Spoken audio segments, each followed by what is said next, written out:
Welcome to English Unlocked.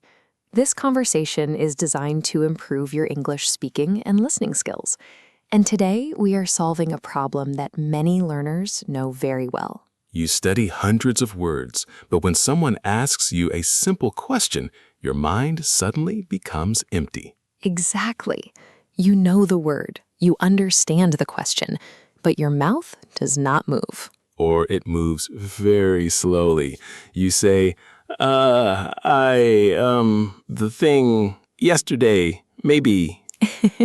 And 5 minutes later, when the conversation is finished, the perfect sentence comes into your mind. That happens to me too. My best English often arrives after I no longer need it. Today, we will show you how to speak more easily with only 20 common verbs. These verbs will not make you sound like a professor, but they can help you communicate in work, travel, study, shopping, friendships, and daily life. Only 20 verbs. That sounds a little dangerous. Are we going to remove all the other verbs from English? No, you can continue learning new words, but you do not need to wait until you know thousands of verbs before you start speaking. You can build many useful sentences with a small group of flexible verbs. So the goal is not to know less English. The goal is to do more with the English we already know. Perfect. And later, we will reveal one simple habit that turns these verbs from passive vocabulary into active speaking tools. Passive vocabulary means words you understand but do not normally use. Right. Before we begin, follow or subscribe to English Unlocked for more practical conversations like this one. Now, let me give you a small challenge. I am ready. Imagine that we are in a cafe in another country. You want coffee, but they do not have the coffee you usually order. Talk to the server. All right. Excuse me. I would like to acquire one hot coffee beverage with milk, but without a large quantity of sugar. Acquire? Yes, it means to get something. It does, but it sounds too formal for ordering coffee. Try again with simple English. Can I get a coffee with milk and a little sugar? Excellent. The second sentence is shorter, clearer, and more natural. But the first sentence had more advanced vocabulary. It did, but advanced vocabulary did not make the communication better. In real conversation, simple and flexible language is often stronger than complicated language. So get did the work of acquire. Yes. Now, imagine the server says, "We do not have milk today." Then I can say, okay, I'll have it without milk. Good. The server asks, "Do you want sugar?" No, thank you. I don't need sugar. Then the server gives you the coffee, and you say, Thank you. This is perfect. Notice what happened. You completed a real conversation with the verbs get, have, want, need, give, and be. I did not need rare words. I needed useful verbs that could move the conversation forward. That is our central idea. Fluency is not only about how many words you know, it is also about how quickly you can build useful sentences with the words you already have. Knowledge versus action. Exactly. Many learners collect vocabulary like people collect clothes. They have a full closet, but every morning they still say, "I have nothing to wear." And English learners have a full notebook, but they say, I have nothing to say. Our 20 verbs are be, have, do, make, get, go, come, take, give, put, keep, know, think, want, need, like, feel, say, tell, and ask. That sounded like a list. Only for a moment. We will not study them like a school list. We will place them in real situations, connect them to useful phrases, and show how one verb can create many different meanings. Good, because memorizing a list is easy. Using the words during a nervous conversation is the difficult part. Let us begin with 4 verbs that create the base of daily English: be, have, do, and make. Be looks very small, but it has many forms. Am, is, are, was, and were. Correct. We use it to talk about identity, condition, location, and description. You can say, "I am a student," "I am tired," "The meeting is upstairs," or "The food was good." It helps us explain what something is or how something is. Yes. Imagine you arrive late for class. What can you say? I am sorry. The bus was late. Clear and natural. Now imagine someone asks about your new job. It is busy, but the people are friendly. Good. A common mistake is forgetting the verb completely. A learner may say, "My manager very kind." It needs is. My manager is very kind. Another mistake is using the wrong form. I is tired. The correct form is I am tired. It sounds basic, but when people speak quickly, basic mistakes can return. That is why fluency practice must include simple language. Do not only practice difficult grammar, practice sentences you need every day. So today, listeners can describe 5 things around them. The room is quiet. My phone is on the table. I am comfortable. Excellent practical action. Now let us move to have. We use have for possession, experiences, relationships, and many daily activities. I have a car. I have 2 sisters. I have a problem. And I have breakfast at 7. You can also say, we had a good time, or can we have a short break? I like have a good time. It is easier than trying to describe every detail of the experience. Imagine a friend asks, are you free tonight? I can say, I have a meeting until 6, but I have time after that. Very useful. The mistake learners sometimes make is translating directly from their first language. They may use have where English uses be, or use be where English uses have. For example, not I am 35 years, but I am 35 years old. Right, and not I have a headache. That sounds like you are the headache. Maybe some people are headaches. True, but the natural sentence is I have a headache. The listener's action can be to complete 3 sentence starters. I have, I had, and I want to have. Good. For example, I have a small apartment. I had a busy morning. I want to have more free time. Those 3 sentences already give us present, past, and desire. Now we have do and make. These 2 often confuse learners. Because both can describe action. Yes, but here is a simple contrast. Do often focuses on an activity, task, or work. Make often focuses on creating or producing a result. I do my homework, but I make dinner. Exactly. You do exercise, do the cleaning, do your job, or do your best. You make a plan, make a mistake, make a decision, or make a phone call. Wait, we say make a phone call even though we do not physically create the call. Correct. English has common word partnerships. They are called collocations, meaning words that naturally go together. You do not need to remember the technical word. Just notice the partnerships. Make a decision is one partnership.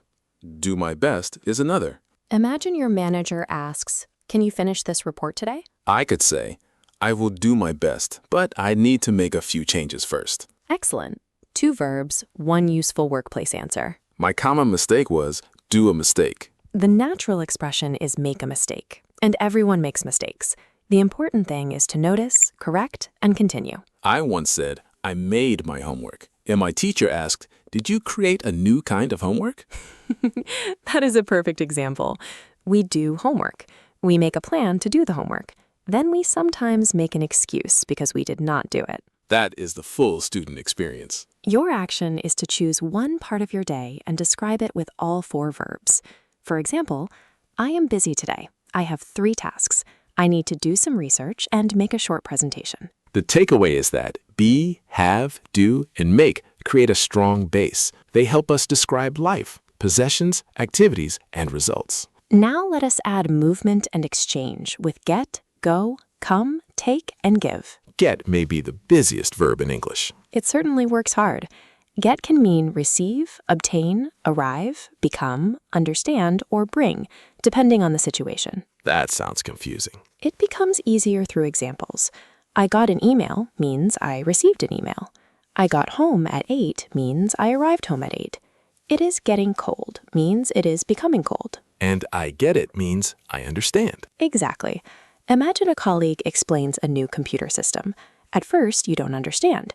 Then suddenly, the idea becomes clear. I can say, oh, now I get it. Very natural. Now you are in a shop. You want a different size. Can I get this shirt in a larger size? Good. A common problem is trying to translate get with one fixed meaning, but its meaning changes with the words around it. So I should learn small phrases, not only the single verb. Get home, get better, get ready, get a message, get some help. Precisely. That is more useful for speaking. Get ready is especially useful in families. Someone is always saying, get ready, we are late. Now you used another core verb, go. We use go for movement away from the speaker or toward another place. I go to work at 8. We went to the beach. I need to go home. We also use it in many common expressions. Go shopping, go outside, go online, go wrong, or go well. The meeting went well means the meeting was successful. Right. Now, come often describes movement toward the speaker, the listener, or a shared place. If I'm at home, I can call my friend and say, can you come to my house? Yes. But if both of us are at work and we are talking about the office, you may say, "Can you come to the office early tomorrow?" The shared place is the office. A common mistake is using go and come only according to physical direction. English also considers the speaker's point of view. My friend once invited me to a party and said, "Are you coming tonight?" I answered, "Yes, I am going." Your answer was understandable, but "yes, I am coming" sounds more connected to the invitation because you are moving toward the event your friend is discussing. So go looks away and come looks toward. That is a helpful mental picture, though real situations can be more flexible. What about take and give? Take often means moving something with you, accepting something, using transportation, or needing an amount of time. Take your umbrella. Take this medicine. Take the bus. It takes 20 minutes. Excellent. Imagine a tourist asks, "How can I get to the city center?" You can take the number 10 bus. It takes about 15 minutes. Very practical. A common mistake is saying, "It spends 15 minutes." A person spends time, but an activity takes time. I spend 20 minutes reading, but the journey takes 20 minutes. Well explained. Give moves something toward another person. We give money, information, help, advice, time, or permission. Can you give me some information? Please give me a minute. My teacher gave me good advice. Notice that "give me a minute" does not mean placing a physical minute in my hand. It means please wait for a short time. Imagine you are busy and someone asks a difficult question. Give me a moment. I need to think. That sentence gives you useful thinking time. It is much better than becoming silent and frightened. This is important. Fluency does not mean answering immediately. Fluent speakers also create time. Exactly. Expressions such as "give me a moment," "let me think," and "I'm not sure, but" help you stay inside the conversation. The practical action for this group could be a 1-minute travel story using get, go, come, take, and give. Try this.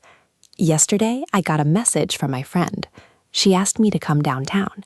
I went there by bus. It took 30 minutes. She gave me a ticket for a concert. 5 common verbs created a complete story. And that is the takeaway. Flexible verbs create movement. They help a story travel from one event to the next. We now have 9 verbs. What comes next? 2 verbs that help us manage objects, ideas, and habits. Put and keep. Put sounds simple. You put something in a place. Yes. Put your phone on the table. Put the milk in the fridge. Put your name at the top of the page. We can also put ideas into words. Very good. If a learner understands a feeling but cannot explain it, they may say, "I don't know how to put it into words." That expression means I do not know how to explain it clearly. Exactly. Put appears in useful phrases, such as put on clothes, put something away, put something back, and put pressure on someone. A parent might say, "Please put your toys away." And later, please put them back where you found them. The mistake is often forgetting the second word. Put usually needs information about where or how. Correct. Put the keys feels unfinished. Put the keys where? Put the keys near the door. Now, keep often means continue, hold, store, or not change. Keep going. Keep the door closed. Keep this receipt. Keep calm. Keep going is especially valuable for learners. It means continue even when the sentence is not perfect. Many learners stop after one mistake. They say, "Yesterday I went. No, I cannot speak English." Instead, correct quickly and keep going. Yesterday, I went to the market and I got some fruit. The conversation is more important than one imperfect moment. Exactly. A common mistake is using keep with the wrong verb form. We usually say keep doing, not keep do. Keep practicing. Keep speaking. Keep asking questions. Here is a short personal story. A learner named Mina moved to a new city for work. She understood English well, but she felt nervous during lunch with her colleagues. What happened? On her first day, someone asked, "What do you usually do on weekends?" Mina wanted to give a perfect answer. She searched her mind for advanced words, but she stayed silent too long. That silence probably made her even more nervous. It did. Finally, she said nothing, although that was not true. She went home feeling embarrassed. The next morning, she made a small decision. She wrote one simple answer. "I usually stay home, but sometimes I go out with my cousin. We get coffee and talk." Very simple, but it sounds natural. At lunch, another colleague asked a similar question. Mina used her prepared answer. Then the colleague asked, "Where do you usually get coffee?" Now she had to continue without preparation. Yes, but the first answer had already given her confidence. She said, "We go to a small cafe near my home. I don't know the English name for my favorite drink, but it is sweet and cold." She did not stop because she did not know one word. She described it with words she knew. Exactly. Her English was not perfect, but the conversation continued. After that day, she kept a small notebook of simple sentence patterns, not long vocabulary lists. Her choice was progress instead of perfection. And that is the practical lesson. Put useful phrases where you can see them and keep using them until they become automatic. The takeaway is short. Put the words into sentences and keep the sentences alive through practice. Now we enter the mind and heart with know, think, want, need, like, and feel. These 6 verbs help us express our inner world. Exactly. Let us start with know. We use it for facts, people, places, and information. I know the answer. I know Sarah. Do you know this restaurant? And when you do not know, you can say it honestly. I don't know is useful, but we can often add something to keep the conversation moving. Such as, I don't know, but I can check. Or, I don't know much about it. What do you think? That brings in think. Think helps us express opinions, ideas, and mental processes. I think this is a good idea. What do you think about the new schedule? I need to think about it. I need to think about it is useful when someone wants a quick decision. Yes, it means you are not ready to answer yet. A common mistake is saying, I am agree. The natural form is I agree. But because we are focusing on our core verbs, you can also say, I think you are right. That is a good example of using a common verb when another word does not come quickly. Precisely. This is not about avoiding all other verbs forever. It's about having a simple road when the complicated road is blocked. What is the difference between want and need? Want expresses a desire. Need expresses something necessary or very important. I want a new phone means I would like one. I need a phone means I cannot manage well without one. Right. In a restaurant, you might say, I want the chicken, but I'd like the chicken is often more polite. We can still use want in many natural situations. Do you want some coffee? I want to learn English. What do you want to do tonight? Exactly. Need appears in practical requests. I need some help. We need more time. You need to show your passport. A learner make every desire sound like an emergency. I need chocolate now. Sometimes chocolate feels necessary, but usually I want some chocolate is more accurate. Unless it has been a very difficult day. Fair point. Now, like helps us discuss preferences and positive feelings. I like this song. I like working from home. What kind of food do you like? A common mistake is forgetting the S after he or she. She liked coffee. It should be, she likes coffee. Another important pattern is would like, which is a polite way to say what you want. I'd like some water. I'd like to make an appointment. So, I like coffee means coffee is generally enjoyable to me.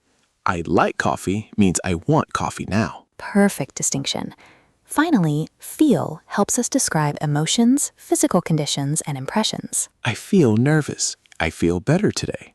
This room feels cold. We can also say, I feel like, followed by an activity or idea. I feel like going for a walk. That means I want to go for a walk at this moment. Right. But learners should not say, I am feel tired. We say, I feel tired, or I am tired. 2 correct roads, but we should not mix them. Imagine your friend offers you a new job in another city. Use all 6 verbs to respond. I know it is a good opportunity, and I think the job sounds interesting. I want to grow, but I need more information. I like my current team, and I feel a little nervous about moving. Excellent. That answer is honest, balanced, and natural. It communicates facts, opinions, desires, needs, preferences, and emotions. The practical action is to answer one real question. How do I feel about my work, studies, or English today? Use at least 4 of these verbs. For example, I know I am improving. I think I need more speaking practice. I want to speak with confidence, and I feel hopeful. The takeaway is that fluency becomes personal when you can express what is happening inside you. We now have 17 verbs.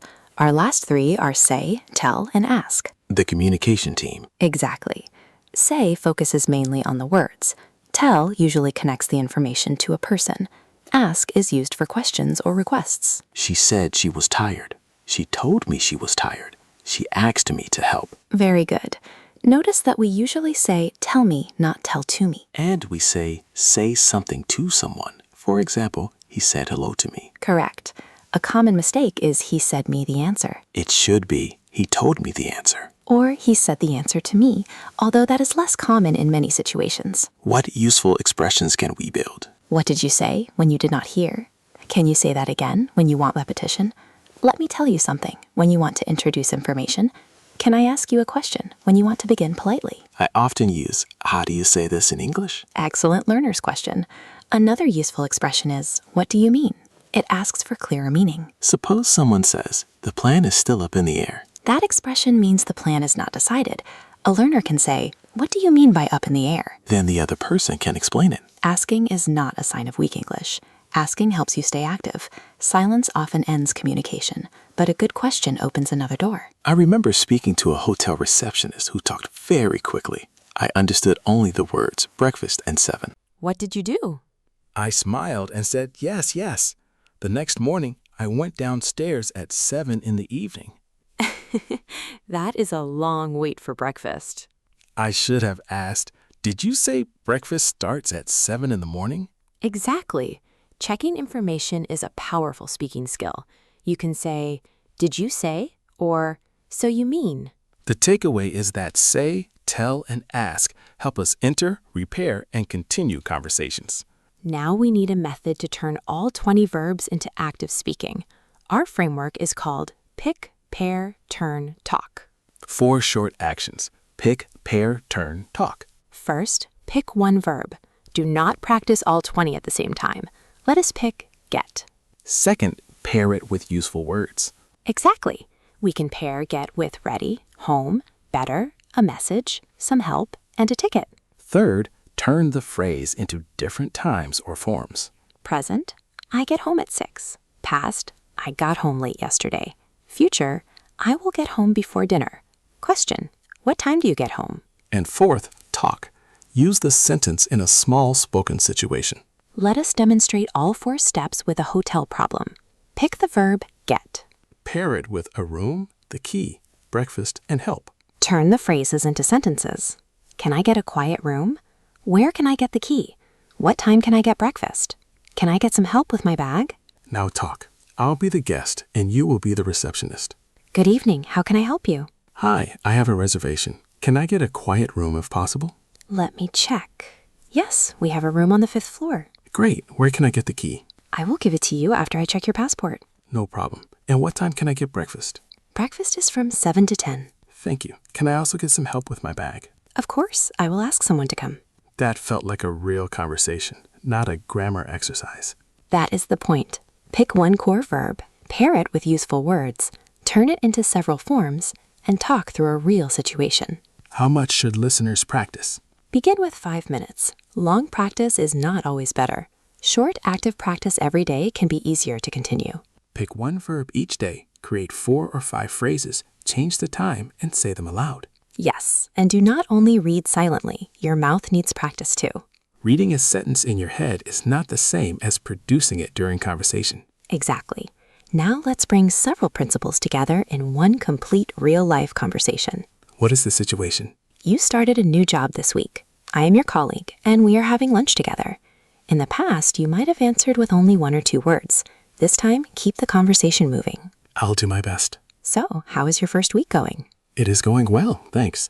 I have a lot to learn, but everyone is friendly. That's good to hear. What do you do in your new role?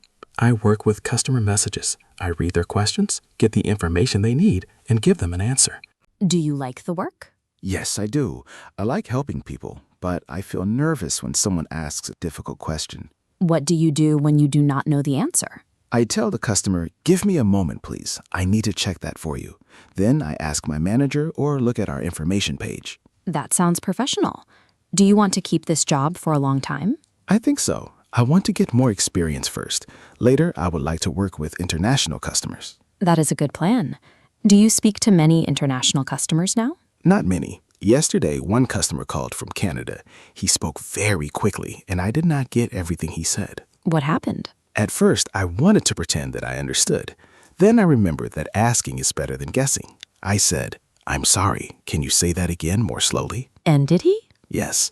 He said it again, and I understood most of it. Then I checked the important part. I asked, so you need the package before Friday, is that right? Excellent. How did you feel after the call? I felt relieved. I made a few mistakes, but I kept going. The customer got the information and I did my job. That is real communication. Do you have any plans for the weekend? Yes, my cousin is coming to visit. We want to go downtown, get lunch, and maybe see a film. That sounds fun. Do you know which restaurant you want to try? Not yet. Can you give me a recommendation? There is a small Italian place near the station. I think you will like it. Great. Can you tell me the name? It is called Casa Verde. Put the name in your phone or you may forget it. Good idea. I'll keep it in my notes. Thanks for telling me. You are welcome. And honestly, your English is very clear. Thank you. I still need practice, but I am trying to use simple sentences instead of waiting for perfect ones. That is a smart approach. That conversation used almost all the verbs, but it did not sound like a vocabulary test. Exactly. The listeners should notice 3 things. First, you used simple verbs to express detailed ideas. Second, you asked questions when information was unclear. Third, you used time-making phrases such as give me a moment. I also corrected a dangerous habit. I did not pretend to understand the customer. I asked him to repeat the information. And you kept going after making mistakes. That is an important part of speaking fluently. Some learners may still be thinking, but I need more vocabulary. Of course you need to continue learning. 20 verbs are not the whole English language. They are a starting system. They give you tools you can use while your vocabulary continues to grow. It is like having 20 basic ingredients. You cannot make every meal in the world, but you can make many good meals. And when you learn a new ingredient, you know where to put it. So we should not ask, how many words do I know? We should also ask, how many sentences can I build quickly? Beautifully said. One learner may know the word exhausted, but never use it. Another learner may say, I feel very tired because I had a long day. The second learner is communicating successfully. Later, they can replace very tired with exhausted. Exactly. Simple English is not the enemy of advanced English. Simple English is the bridge to advanced English. I like that idea. Start with a clear road. Add detail when you are ready. Let us quickly bring the 20 verbs back through one ordinary day. I am ready. I am tired, but I have work today. I do my morning routine and make breakfast. I get my bag, go outside, and come to the bus stop. I take the bus. A woman gives me a seat because I have a heavy bag. I put the bag near my feet and keep my phone in my pocket. At work, I know my tasks, but I think one project is difficult. I want more time and I need some help. I like my team, but I feel nervous. I say hello to my manager, tell her about the problem, and ask for advice. 20 verbs, one normal day. And every listener can change that story to fit their own life. That is your small action for today. Choose one part of your day and describe it aloud with at least 5 of the 20 verbs. Do not only write it, say it 2 or 3 times. First, speak slowly. Then say it again with fewer pauses. Finally, change one detail. For example, I go to work by bus. Then, yesterday, I went to work by taxi. Then, tomorrow, I will go to work with my friend. That is pick, pair, turn, talk in action. Pick the verb, pair it with useful words. Turn the sentences into new forms. Talk through a real situation. Remember our central idea. Speaking fluently does not begin when you know every word. It begins when you learn to use familiar words with speed, flexibility, and confidence. Your sentences do not need to be impressive. They need to carry your meaning from your mind to another person. 20 common verbs can help you ask for help, describe a problem, share an opinion, tell a story, make a plan, and express a feeling. And when one word is missing, do not leave the conversation. Use simpler words, ask a question, or describe what you mean. In the comments, answer this specific question. Which one of the 20 verbs is most useful in your daily life, and why? Also write one useful English sentence with that verb. For example, I need more time to think. Or, can you give me a moment? Practice your sentence aloud after you write it.